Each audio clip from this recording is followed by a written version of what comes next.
जनवरी का महीना अब भी शुरू ही हुआ था, पर ऐसा लगता था मानो ठंड अपने चरम पर पहुंच गई हो। गांव के हर घर की छत पर सुबह को बर्फ जम जाता था। पेड़ों की शाखाएं मानो ठंड से सिकुड़ गई थीं। सूरज देवता तो निकलने का नाम ही नहीं ले रहे थे। ये ठंड का मौसम अमीरों के लिए बहुत सुहाना होता था, पर गरीबों के लिए उन पर मुसीबत का पहाड़ टूटने जैसे होता था।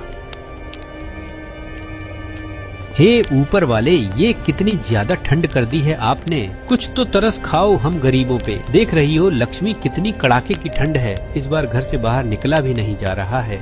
अजी सच कह रहे हो आप, इतनी ज्यादा ठंड तो पहले कभी नहीं देखी। पर इस साल तो ठंड खैर बरसा रही है। घर से बाहर जाओ तो ठंडी हवा शरीर को चीरती हुई निकल जाती है और पूरा शरीर थरथराने लगता है। देखो तो जरा सुनीता, सूरज भी जैसे आँख में चोली खेल रहा है। पूरे दिन कोहरा छाया रहता है। हाँ, ठंड ने तो सबकी हालत खराब कर दी है। इस बार आप काम पर कैसे जाओगे? अब तो आपको सुबह सुबह सेठ चपेटू राम की दुकान पर काम के लिए जाना होता है। हम तो फिर भी घर में रहकर आग सेक लेते हैं। अब क्या कर सकता हूँ सुनीता, काम तो करना ही पड़ेगा। चाहे कितनी भी ठंड हो, सेठ जी को तो कोई फर्क नहीं पड़ता। उनको तो बस काम से मतलब है, चाहे सर्दी हो या गर्मी। अच्छा ठीक है, मैं चलता हूँ। देर हो गई तो मालिक गुस्सा करेंगे।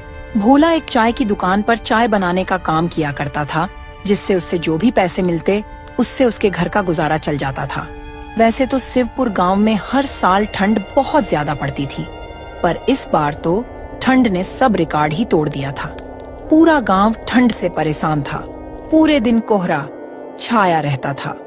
धूप के तो दर्शन तक नहीं हो रही थी।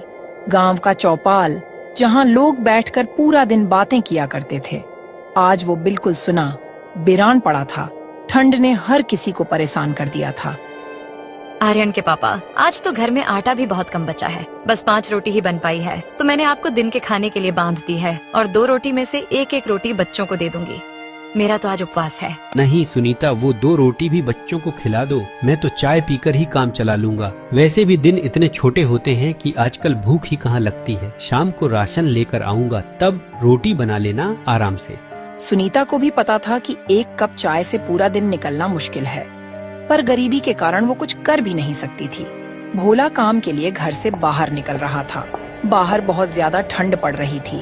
आसमान से बर्फ के बड़े बड़े टुकड़े गिर रहे थे। इस कड़ाके की ठंड और बर्फबारी की वजह से भोला का शरीर ठंड से कपकपाने लगा था।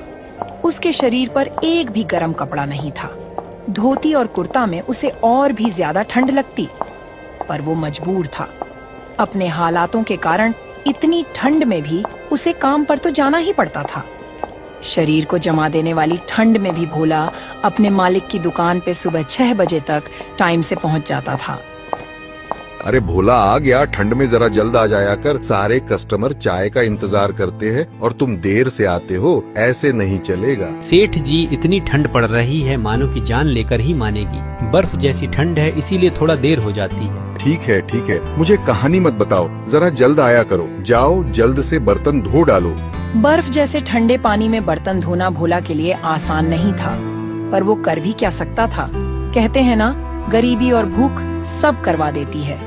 आज भोला को घर राशन भी लेकर जाना था, वरना उसका परिवार भूखा रह जाता। वो बर्तन धोकर चाय बना देता है। आग के पास खड़ा होकर कुछ राहत महसूस होती थी। उसे ठंड के वजह से भोला का भी मन किया कि 1 कप चाय वो भी पी ले। वो चाय पीने के लिए 1 कप लेता है।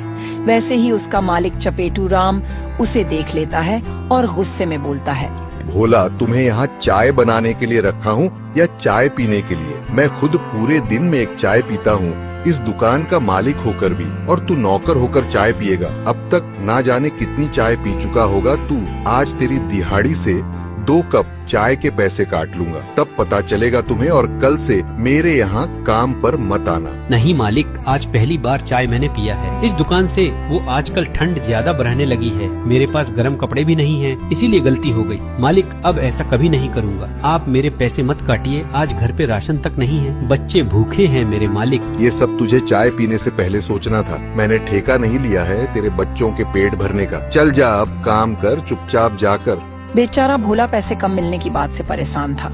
उसे क्या पता था कि वो 1 कप चाय उसे इतनी महंगी पड़ेगी। शाम तक वो काम करता रहा और कम पैसे लेकर घर की तरफ चला गया।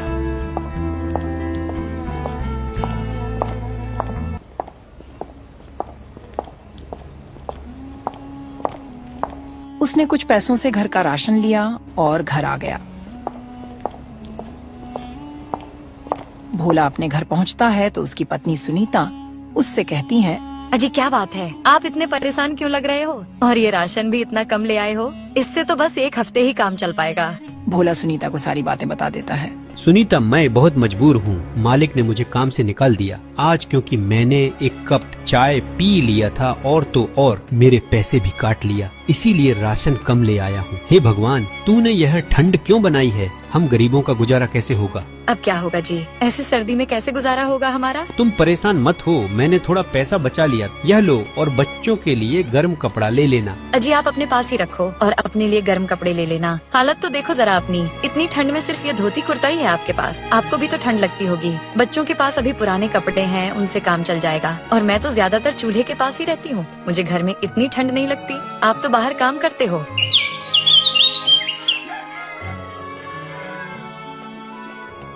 भोला बाजार जाकर अपने लिए एक गर्म चादर खरीद कर ले आया।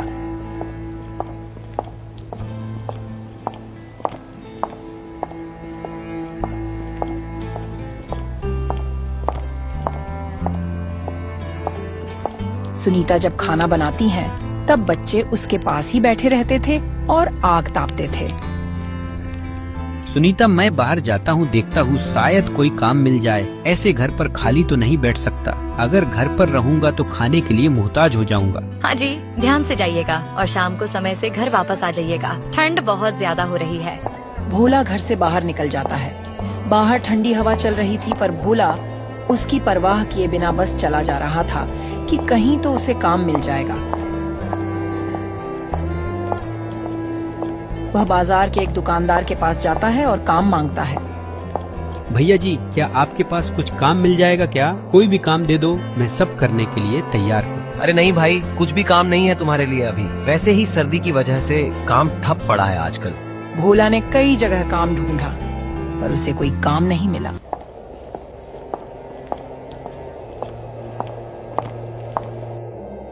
वो मायूस होकर एक पेड़ के नीचे बैठ गया। हे भगवान, अब क्या करूं? कोई काम नहीं मिल रहा। अब घर का गुजारा कैसे होगा? पैसे भी बहुत कम बचे हैं और राशन भी कुछ दिनों में खत्म हो जाएगा। भोला यह सब सोच ही रहा था कि तभी एक साधु बाबा उसके पास आते हैं। बेटा, क्या तुम मेरा थोड़ी सी मदद कर दोगे? मेरा कुटिया यहाँ से कुछ दूरी पर ही है। वो ठंड बहुत ज्यादा है और हवा भी तेज चल रही है, इसलिए मैं अब और ये लकड़ियाँ ज्यादा दूर तक नहीं ले जा पा रहा हूँ। मेरा लकड़ियाँ मेरे कुटिया तक पहुँचा दो बेटा, तुम्हारा बहुत बड़ा एहसान होगा। ठीक है बाबा जी, चलिए मैं आपका सामान आपके कुटिया तक पहुँचा देता हूँ। भोला साधु बाबा की लकड़ियाँ का गट्ठर अपने सर पर उठाकर उनके साथ चलने लगता है।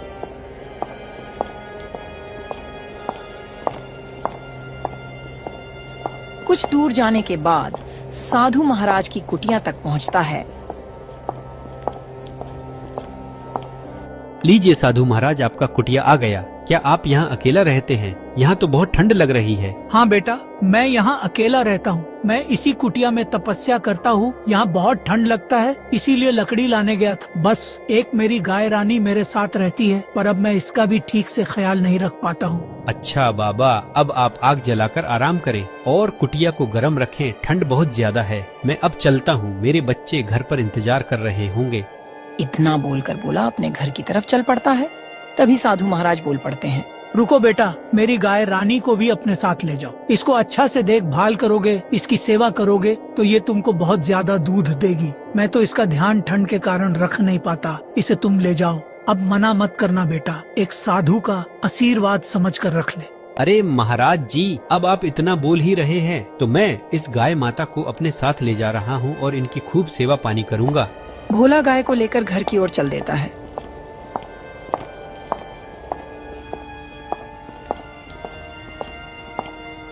अजी ये गाय कहाँ से लेकर आए हो? भोला सुनीता को सारी बातें बता देता है। सुनीता, अब से ये हमारी गाय माता हैं और इनकी सेवा की जिम्मेदारी भी हमारी है। तुम जाकर खाना बनाओ, तब तक मैं गाय माता के लिए कुछ हरी घास लेकर आता हूँ। हो सकता है इन्हें रात में भूख लगेगी। तुम तब तक एक बाल्टी पानी पीला देना गाय माता को। भोला गाय के लिए चारा लाने जंगल जाता है।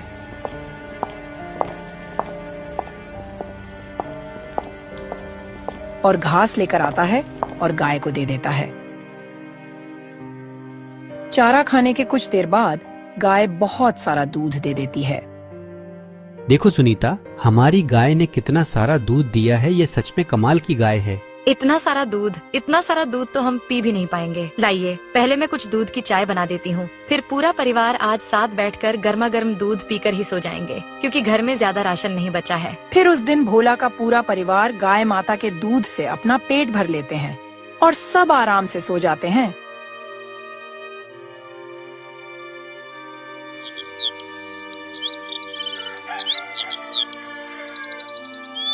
अजी, हमारे पास इतना सारा दूध हो गया है, क्यों ना हम चाय का काम शुरू कर लें। सर्दी का मौसम है, आजकल अच्छा चलेगा चाय का काम। हाँ सुनीता, तुम बोल तो ठीक रही हो, पर बाकी का सामान उसका क्या? उसके लिए पैसे कहाँ से आएंगे? अजी, आप कुछ पैसे मुखिया जी से उधार ले लो, काम चल जाने के बाद चुका देंगे। फिर भोला अगले दिन मुखिया के घर पैसे लेने जाता है।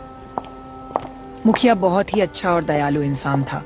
भोला उसके घर जाकर बोला, मुखिया जी, वो मुझे आपसे कुछ काम था। अगर आप कुछ पैसे उधार दे देते तो बड़ी मेहरबानी होती। अब से मैं चाय का काम शुरू करने जा रहा हूँ, उसी के लिए चाहिए थे। देखो भोला, मैं जानता हूँ कि तुम एक ईमानदार और सच्चे इंसान हो, इसलिए मैं तुमको बिना किसी चीज को गिरवी रखे पैसे दे दूंगा। फिर मुखिया भोला को पैसे दे देता है। भोला पैसे लेकर घर आ जाता है।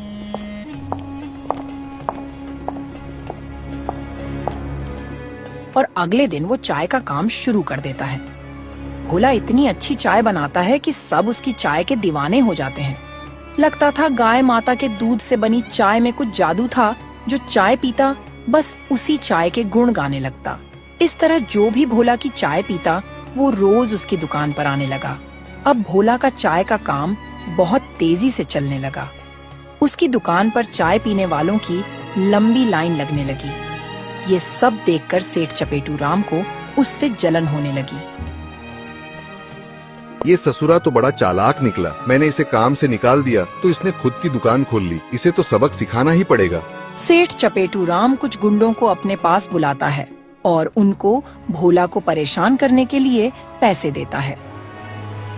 ये ले लो पैसे और जाकर भोला को मजा चखा दो। उस भोला की इतनी हिम्मत कि मुझसे बराबरी करने की सोच रहा है। 2 कौड़ी का आदमी था और 2 कौड़ी का ही रहेगा। बड़ा आया सेठ बनने। गुंडे भोला की दुकान पर जाकर उसे धमकी देते हैं। फिर वो गुंडे भोला की दुकान की चाय पीने के लिए मांगते हैं। क्योंकि ठंड का मौसम था, भोला उन्हें चाय दे देता है। उसके बाद चाय पीकर वो भी उसकी चाय के दीवाने हो गए। गाय माता के दूध में ही कुछ जादू था। जो उस दूध की चाय पीता वो चाय के दीवाने हो जाते। वो गुंडे उसकी चाय की तारीफ करते हैं। अरे वाह भोला भाई, क्या चाय पिलाई है तुमने। अब कोई जरूरत नहीं है हफ्ता देने की, बस रोज 1 कप चाय पिला दिया करो। फिर वो गुंडे खुश होकर वापस सेठ चपेटू राम के पास जाते हैं और उल्टा चपेटू राम को पीटने लगते हैं। अरे भगवान, अरे मूर्खों, मुझे क्यों पीट रहे हो? मैंने तो तुम्हें भोला को डराने धमकाने के लिए पैसे दिए थे। छोड़ो मुझे। ये लो तुम्हारे पैसे सेठ, और आज के बाद अगर भोला भाई को परेशान करने का सोचा भी तो हमसे बुरा कोई नहीं होगा, समझे सेठ? ऐसा बोलकर वो गुंडे सेठ को उसके पैसे वापस देकर वहाँ से चले जाते हैं और सेठ को उसके किए का फल मिल जाता है। भोला की दुकान अच्छी चलने लगती है और वो अपने परिवार के साथ खुशी खुशी रहने लगता है।